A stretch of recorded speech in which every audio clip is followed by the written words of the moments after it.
Maurice, we're here at one of the city's salt barns located along West Street between Spring and Canal Streets. The mayor says since we haven't had too many winter weather days this season, they have plenty of rock salt for this anticipated snowstorm, about 283,000 tons of rock salt. Now, as we know, the forecast can change, but the mayor is urging everyone to stay off the roads and streets tomorrow. To make things easier, he's already canceled city schools for tomorrow, and now there are some subway service changes you're going to want to hear about. If you are planning to take mass transit tomorrow during the anticipated snow, there are some changes. Above ground sections of subway will close at 4 a.m. But for now, trains underground are still scheduled to run. You may remember last year when subways were suspended in the morning. There were heavy delays the night before as trains were positioned in underground tunnels for protection. So keeping that in mind, don't be surprised if schedules are affected tonight. As for the LIRR and Metro North, a decision will be made later on. City sanitation trucks are geared up and ready. The next day or two are going to be very challenging. Beginning tonight, sanitation teams will start 12-hour split shifts beginning at 7 p.m.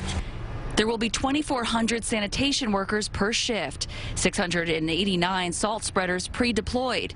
As soon as 2 inches of snow are on the ground, 1,600 plows will go into action, and the Department of Transportation will add an additional 80 plows to that. Alternate side parking for Tuesday and Wednesday have been canceled. Also helping to keep people off the roads and out of the way, city schools have been canceled. This is an unusually early call, but we're seeing this snowstorm hitting exactly at the time when parents will be trying to move around with their children. Mayor de Blasio says giving an early heads up will give parents time to find appropriate child care.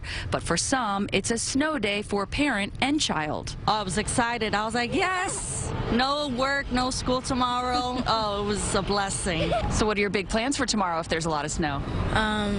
Play some games, do homework. Yeah, because I want to sit on my couch and play on my Xbox One. I'd love to sit on a couch and play Xbox tomorrow, but that won't be happening. The mayor's also urging if you have heat or hot water problems to call 311 and get that taken care of today. Mayor de Blasio will be here at this salt barn at 6 p.m. giving us an update on any additional changes the city may be making. We're live tonight in the West Village. Alice Gaynor, CBS 2 News.